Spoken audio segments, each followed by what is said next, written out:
Alright everyone, good morning, good afternoon, good evening. My name is not Jokes to Jesus, my name is Obus Form, and with me today I have the very handsome, very intelligent Obus Form. Obus Form, how are you doing today? I'm good, Obus, thanks. How are you? So we're gonna have tournament number 4 going on, and we got some interesting new rules. We are only allowing contestants to play cards that are 5 mana or less. So we're not going to expect those game-ending mythics, Daria Gaz and Arcanus. We're not going to have those board clears, Day of Judgment, or Clear the Field, but we're going to have those mini board clears like Infest or Pyroclasm that do basically 2 damage across the board. And we're going to have those 5 mana epic or mythic cards that are like, Gorm the Great, Daggerclaw Imp, Down the Capuchin, General Eldamri, that are usually mid-game, but those are some of the now biggest threats we're going to see. And we're going to start off today's match with Tortuga. It's going to be Tortuga on Nahiri and Exboss on Angrath. Speaking of which, I just wanted to give a big shout out to Tortuga, Queen83, and Jokes to Jesus. Thank you guys for organizing this tournament, and we actually have a new editor from our community, Antler. I'm actually excited to cast these games because we're going to have 32 contestants this time. And actually, in tournament number 3, the last tournament, we had exactly less than 32. So I'm super excited. Anyways, first turn goes to Angrath, and he casts the 2-1 Sneak, which is pretty typical. And we're going to see a lot of these low-cost, aggressive Plainswalkers across the board. So Nahiri answers with the 2-3 Goblin Shortcutter, but it doesn't really do much because, the 2-1 isn't going to be blocking anyways. So the 2-1, Angrath looks like he's going to decide whether he wants to go in or if he's going to shock. But I don't think there's any reason to, because Angrath probably wants to combo with his Angrath's Death Guy to draw a card when he does damage. So Nahiri sees that he's going to go in, and it's not a favorable trade. Alright. Exboss doesn't block, takes the 2 damage, and now Nahiri is going to charge maybe the opening salvo. Could do the fling if he's scared that Angrath is going to play his 3 mana draw a card, but I think he just wants to maintain board control. So looks like, he's going to play the Devoted Steed. He could turn his Goblin Shortcutter into a bigger problem. 3-4, there we go. Exboss with the aggressive land, because it triggers, if he does damage to his opponent, triggers Angrath's passive. So Exboss goes in. I'm thinking he's going to cast the Angrath Death Raider. There we go. Alright, you can do it, Exboss. Drag it out. And 3, 2, 1. And alright, sorry, Caster's Curse. Alright, there we go. 3, 2, 1. Cast the Death Raider. Becomes a 5-1 with the trample, so it can do more damage. And let's see how Tortuga responds. Tortuga casts the Nahiri Outburst. Very good play. Eliminates that, and now, just like that, Tortuga has immense board control with the 3-4 because Exboss doesn't have any real answers or combos to deal with it. I'm guessing he might Zozu, but even Zozu doesn't answer that. So, no, there we go. He cast the Blood Queen, the Mythic Blood Queen, and the 2-2 Ghoul that when you attack and if you block, it'll take away a spell from your opponent. Tortuga answers with the artifact that gives you +2 damage. So he's basically saying, I am forcing you to block, or we're going to do a lot of damage. So let's see if Exboss blocks. I don't think, Exboss, because both of those characters gain effects from doing their attack, he's not going to block.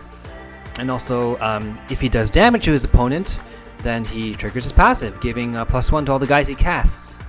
So let's see how Exboss does this. For sure, the Blood Queen's going to attack, but I don't know if the 2-2 Ghoul will. And if he does, I don't know if Tortuga will block.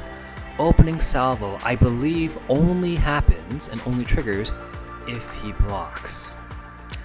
And if he blocks, Lava Axe will be lost. So, we're going to have some interesting decisions. Maybe Daggerclaw Lord is the answer because the 2-2 is going to die. Nope. He doesn't. He goes in with the Zozu, becomes a 4-4 thanks to the 4 mana. Alright. So that's a great way to get rid of the Zozu, but unfortunately, because again, cards can only go up to 5 mana, we're sort of losing some of those big damage combos.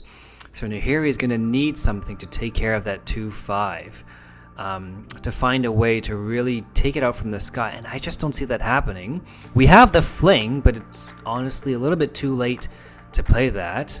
We are allowed 2 copies of the card now. It's no longer singles, but things just have to be 5 mana or less. So Tortuga goes in 5/3. There's no Nahiri Stoneblade, so it's just a 5/3. It's not a 7/3. And this is the part where I think Exboss will block. Maybe shock it, yeah. Because you're at 17 life, minus 5 you would have been at 12, and you start becoming within range of Nahiri's land triggering or the lava axe, right?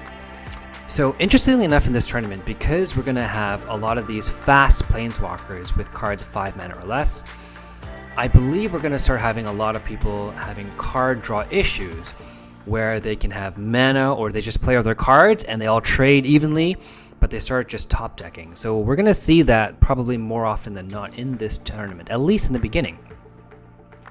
So Tortuga plays the Raging Goblin 2/1.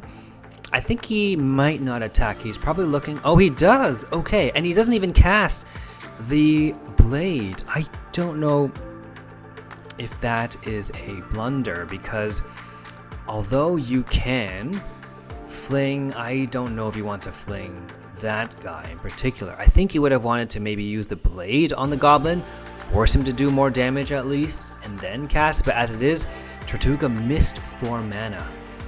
And he has no board control, and I think this is Exboss's game.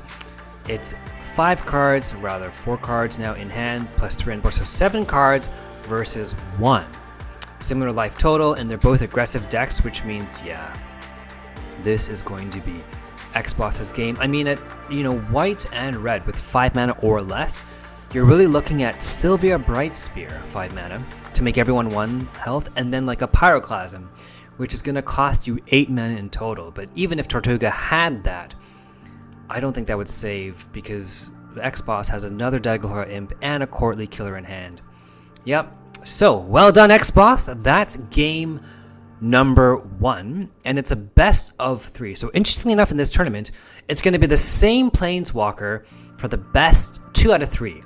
And so by the end of round 1, I hope that the players will have a good understanding of their opponent's deck, and probably we're going to start seeing some interesting play around. So we're going to go straight into round 2. And as if you guys noticed, we can now see both of the players' hands. So we don't need to swap anymore, and we can now sort of guess what the opponent is thinking, but they don't have the knowledge. So we're going to have a very, very good tournament number 4. So Tortuga is going second, puts back those higher costs, gets a ton of 2 costs. That's really good for him. Exboss is going first turn, but unfortunately he doesn't get that 2/1 Goblin with the haste. Casts Shipwrecker instead, because that's the only play, which does 2 damage to the opponent even if he blocks. Okay, Tortuga is attacking. I don't think Exboss is going to block because he wants to trigger his passive. Yeah, there we go. So Exboss is going to attack unfavorably unless he uses Takedown. There we go. So he uses Takedown, and that is going to do 2 damage, and that's it. Tortuga's turn at 2 mana. What are you going to do? You don't have haste. You don't really have anything to attack, so you're just going to, there we go, 4/2. I'm pretty sure Exboss is going to attack. They'll trade evenly, but it'll do 2 damage to Tortuga, triggering Exboss's passive. Oh no, they don't. All right.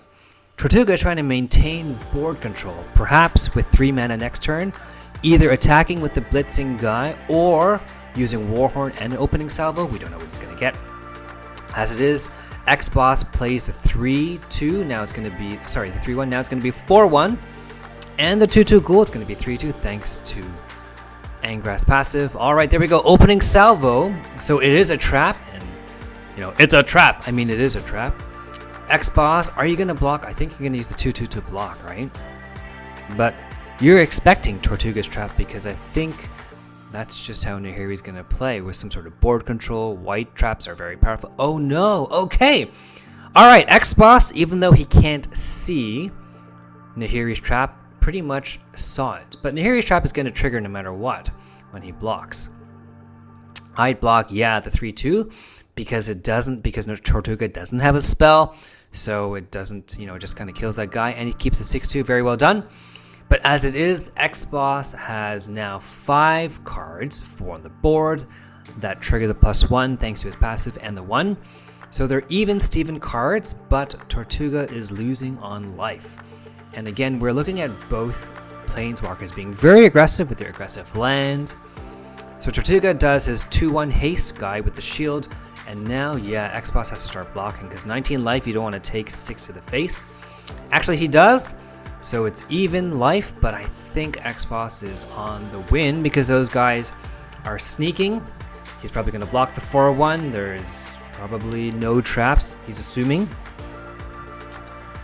Yep. Tortuga does the block. Very well done, Tortuga. And, well, it's 7 to the face. Exboss is going to do the imp. Okay. So that's going to be 4 damage, and then another 4 damage from the sneak. So that's game. We know it. Exboss doesn't. Okay. All right.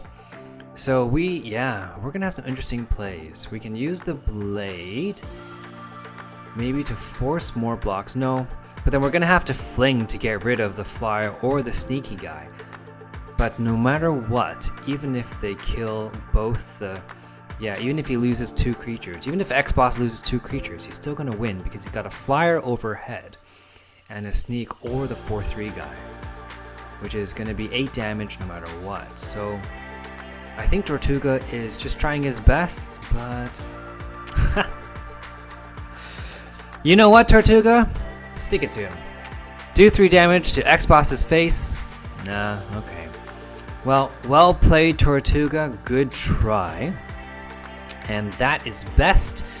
2 out of 3. Good job, Exboss. Angrath going into the next round, which will have different rules, but we're going to visit that in that round. So very well done, Exboss. You will move on to the next round. If you guys liked what you heard or saw today, please like and subscribe to our channel. We actually have now a Patreon set up, and I'm sure we'll put that link in the video, and I hope to see you guys in the next one. Take care.